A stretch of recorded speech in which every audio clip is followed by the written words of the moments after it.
9 अक्टूबर 1967 ला हिग्वेरा, Bolivia. छोटा सा गांव, धूल से भरी पगडंडी और एक स्कूल की टूटी हुई इमारत। अंदर बंधा बैठा है एक आदमी जिसके हाथ पीछे बंधे हैं। चेहरा थका हुआ है लेकिन आंखों में अजीब सी शांति है।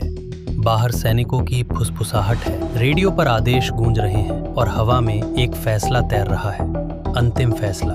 उस आदमी का नाम है अर्नेस्टो चे गुएरा। कुछ ही देर में दरवाजा खुलेगा, बंदूक उठेगी और एक ऐसी कहानी खत्म होगी जो पूरी दुनिया में बहस बन जाएगी। कोई उसे क्रांति का मसीहा कहेगा तो कोई खून से सना हुआ जालिम। लेकिन सच क्या है? क्या वो सच में गरीबों का हीरो था या एक ऐसा इंसान जिसने अपने मकसद के लिए किसी की जान की कीमत नहीं समझी? और तभी गोली चलती है, आवाज गूंजती है और एक इंसान मर जाता है, लेकिन एक आइडियोलॉजी जन्म लेती है। यहीं से कहानी शुरू होती है, या शायद यहीं से असली सवाल। 1928 रोसारियो, अर्जेंटीना। एक मिडिल क्लास फैमिली में जन्म लेता है अर्नेस्टो गुएरा। बचपन से ही अस्थमा का मरीज, लेकिन दिमाग तेज और जिज्ञासा से भरा हुआ। किताबें उसकी दुनिया बन जाती हैं। मार्क्स, लेनिन और सामाजिक असमानता पर लिखी हर चीज उसे अंदर से हिलाने लगती है। जैसे जैसे वो बड़ा होता है, उसे मेडिकल की पढ़ाई में दिलचस्पी होती है, डॉक्टर बनने का सपना।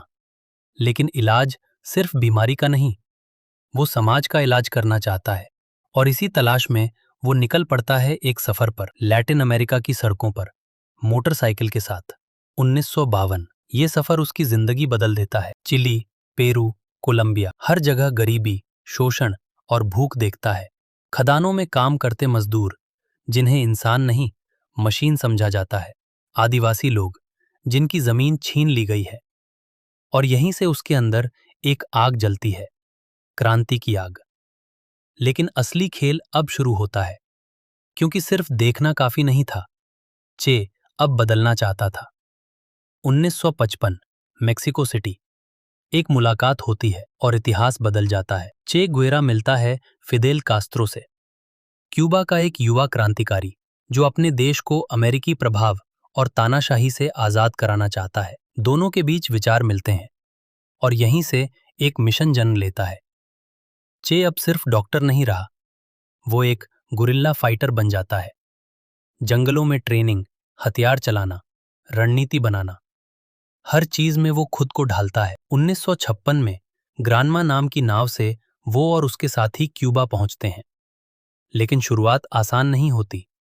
सेना हमला करती है, कई साथी मारे जाते हैं और बचे हुए लोग सिएरा माएस्ट्रा के जंगलों में छुप जाते हैं। भूख, थकान, बीमारी, सब कुछ झेलते हुए चे धीरे धीरे एक लीडर बनता है।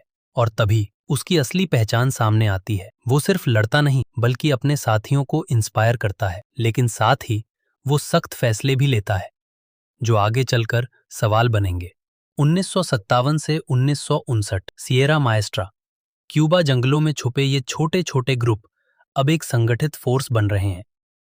चे गुएरा की यूनिट सबसे अनुशासित मानी जाती है। वो हर मिशन को बारीकी से प्लान करता है, कब हमला करना है, किस रास्ते से जाना है, कितनी दूरी पर दुश्मन है। लेकिन इस दौरान एक और चीज होती है, चे अपने नियम बनाता है। जो भी साथी गद्दारी करता है उसे सजा मिलती है, कभी कभी मौत की सजा। उसके लिए क्रांति सबसे ऊपर है और जो इसके खिलाफ जाए उसे बख्शा नहीं जाता। यहां से कहानी बदलती है, क्योंकि अब चे सिर्फ एक फाइटर नहीं, एक जज भी बन चुका है। उसके फैसले तेज और कठोर होते हैं। कुछ लोग उसे न्याय कहते हैं तो कुछ इसे निर्दयता। 1958 उसकी यूनिट सांता क्लारा पर हमला करती है। ट्रेन पटरी से उतार दी जाती है, हथियार कब्जे में ले लिए जाते हैं और सरकार की पकड़ कमजोर पड़ने लगती है।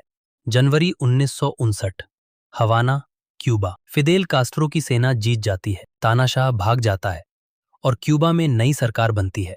चे गुएरा अब एक मंत्री बन जाता है, इंडस्ट्री का प्रमुख। लेकिन असली सवाल यहीं उठता है, क्या एक गुरिल्ला फाइटर एक अच्छा प्रशासक बन सकता है? चे इंडस्ट्री को नेशनलाइज करता है, अमेरिकी कंपनियों को बाहर करता है, लेकिन आर्थिक हालात बिगड़ने लगते हैं, उत्पादन गिरता है और लोगों की जिंदगी आसान नहीं होती।